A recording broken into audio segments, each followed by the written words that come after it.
Hey, how's everybody doing? It is Marlon here. Atom Audio, the A44H.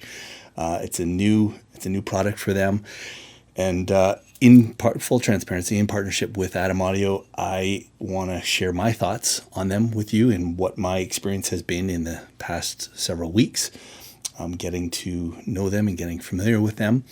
But at the same time, I wanted to, of course, talk about these, but just picking monitors in general, and if that's something you're in the market for, whether it be changing monitors, getting new monitors, fixing a problem, and we'll get into all the I guess different scenarios. But I'll talk about some of the features. I'm not going to get too specky, but at the same time, I'm also going to talk about things you might want to consider when purchasing new monitors. So that's what we're gonna coffee too.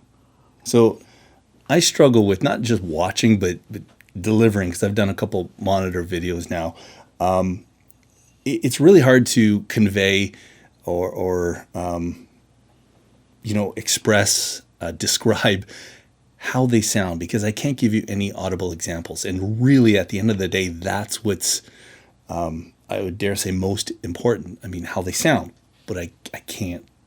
It's YouTube. It's not going to work. So I'm left with having to kind of describe how they sound. And I don't know that that's much help either, because I'm going to say, well, they're clear and transparent and punchy and dynamic and clean, and use a bunch of descriptive words that any brand could use, not limited to Atom Audio. I mean, they're all going to have their marketing and way of describing how they sound. But as you well know, you can sit down in front of two separate sets of monitors, and even though they may use the same terminology, are going to sound very different from one another. So I'm going to do my best just to keep this like low level, explain what my personal feelings are on these, and try and do it in such a way that it makes sense. I'm not going to get too specky, and just tell you kind of what my impression has been, and then I can talk about some of the features, as that will certainly help describe what these are about and some of the features. Again, I think hearing them is ultimately the most important thing. So I'll say this again, but if you can get in front of a set of these with some material that you know really well, I think you'll be really impressed. But again, you need to have your ears on these, no matter what I say or describe or anything like that. But let's get into some of the what I think are really cool features on these things. So the A44H is part of Atom Audio's A series lineup. It's easiest to see if you go to their website. You can see the different lines they have: their S series, their A series, their T5Vs, T7Vs. I reviewed or did a video on their T5Vs quite some time ago. I'll link either up here or in the description somewhere. But obviously, the different lines are for different budgets, different needs, different, of course, different qualities, and depending on what you need and what you're trying to either solve or achieve, right?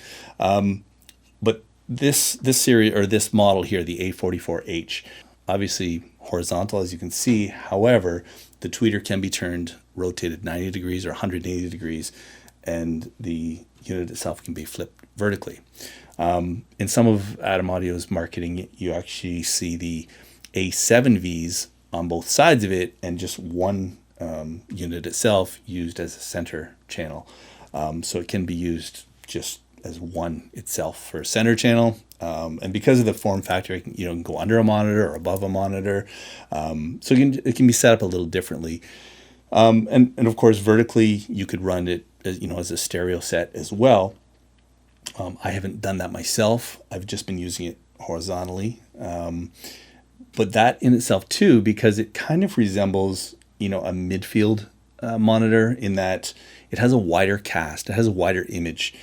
And that was the first thing that kind of hit me when I plugged them in and first had, sound coming through them, was just how different it is than using a traditional set of monitors. I feel like, and this is my description, it's a near field monitor, and that is what they describe it as.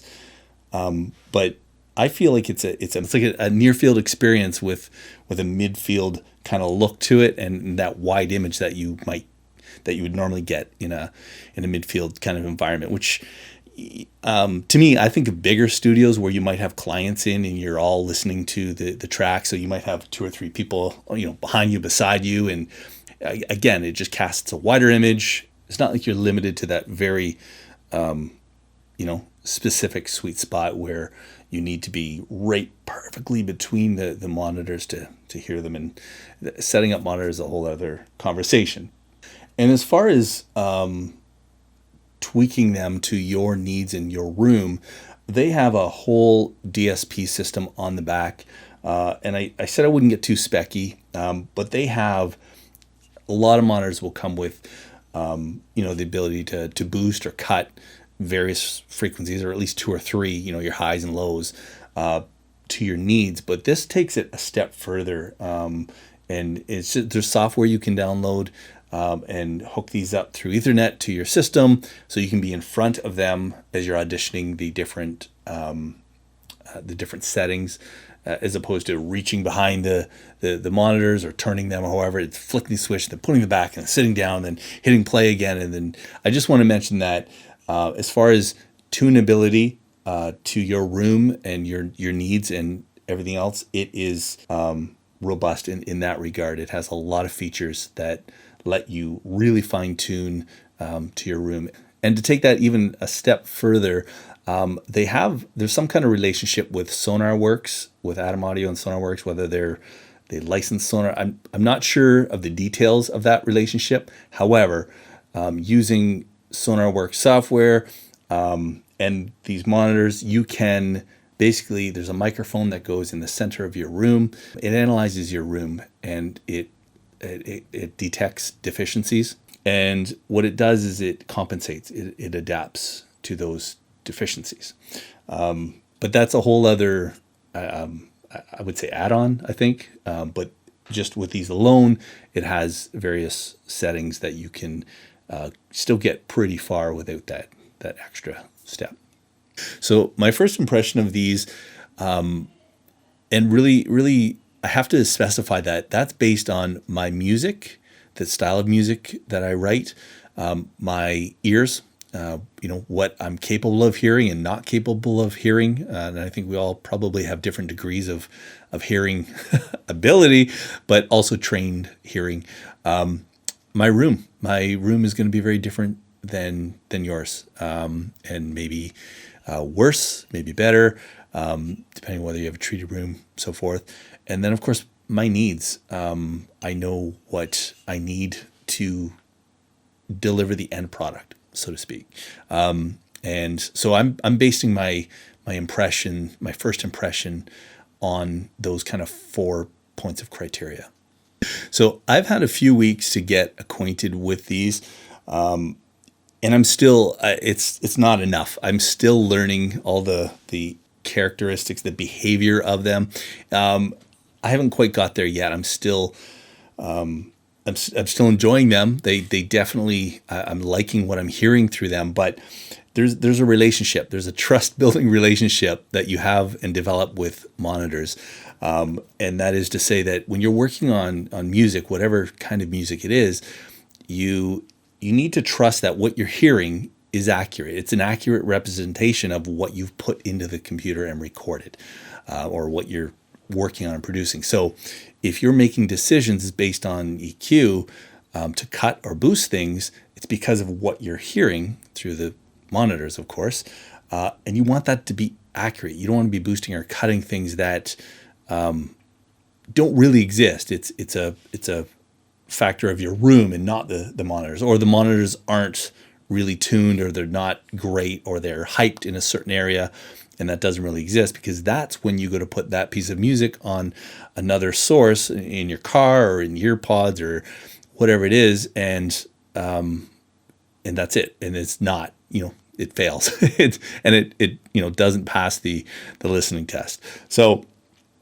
that is to say, I'm still getting acquainted with them. And I love them. They sound incredible, again, with that whole wide image. So my first impression of these, so far have been positive. I love the different experience. But But I think it's also important to note I need to really get to know them better as far as what they're reproducing and how accurate that is.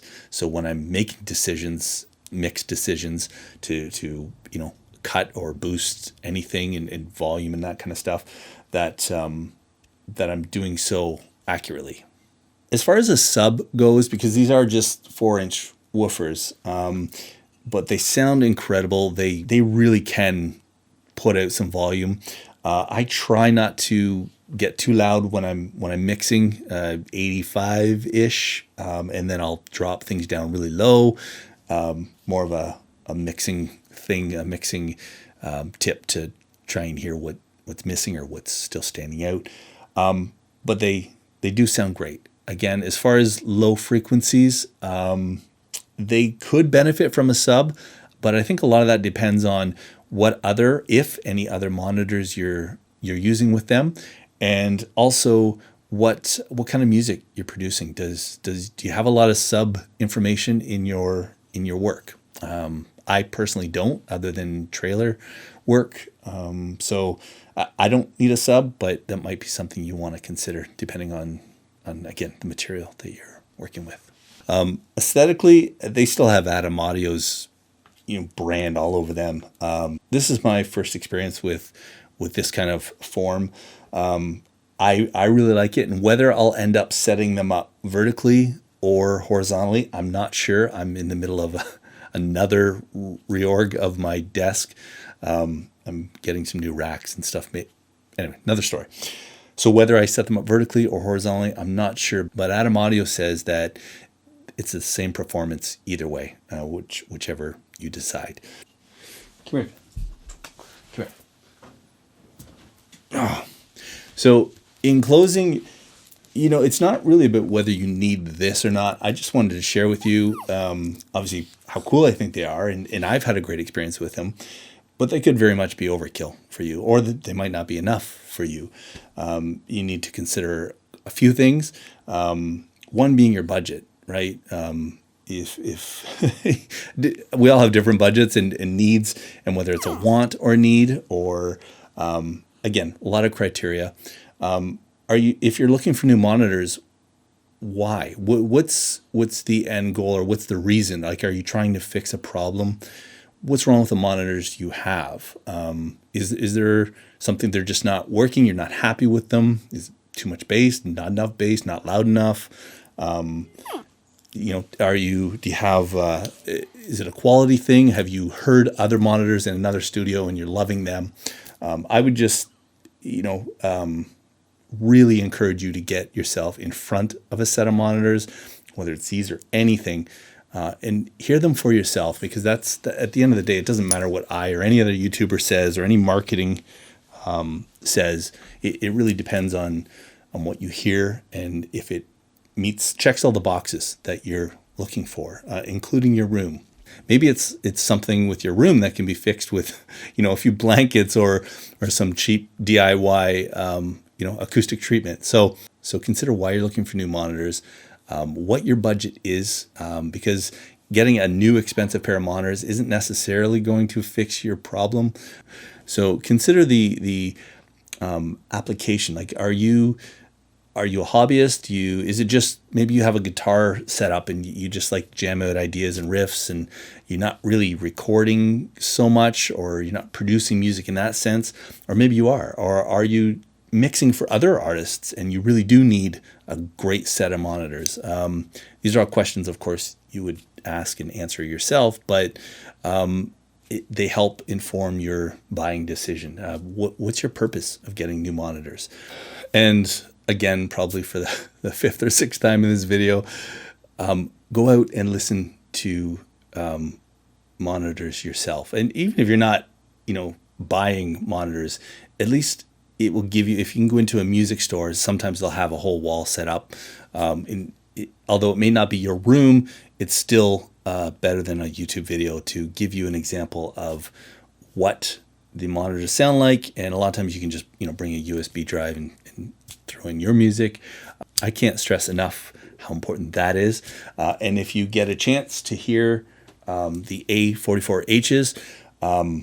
I'd love to know your thoughts, or if you have heard them, or any of their A series, throw a comment below. I'd love to know what your experience has been with Atom Audio, and specifically if you've heard these and what your thoughts are. Like I said, I'm really enjoying them, but I still have a ways to go before I'm really acquainted with them, and we build that trusting relationship. Yeah. Thank you so much for tuning in, and we'll chat soon.